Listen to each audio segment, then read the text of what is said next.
আসসালামু আলাইকুম। ভালো আছেন? কোন মাদ্রাসায় পড়েন আপনি? মাদ্রাসায়? এই মাদ্রাসায়? মাদ্রাসার নাম কি এটার? রোজা আছেন? আচ্ছা ঠিক আছে, আপনি যদি রোজা আছেন, পানি আপনি এখন রোজা ভাঙবেন।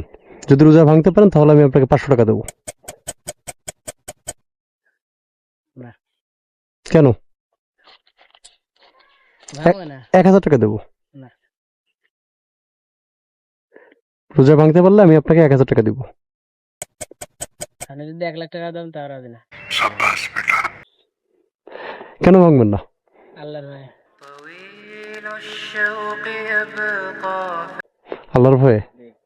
আমি ইফতারি করার জন্য কিছু টাকা দিব, যদি মানে আপনারা নিতে চান তাহলে আমি দিব ইফতারি করার জন্য, আপনার ইচ্ছা, আল্লাহর রাস্তায়। সেটা আপনার। আচ্ছা ঠিক আছে, থ্যাংক ইউ। এটাতে ইফতারি করে নেবেন আল্লাহর রাস্তায়, আর ভালো থাকবেন, দোয়া করবেন, ঠিক আছে? আসি, আসসালামু আলাইকুম।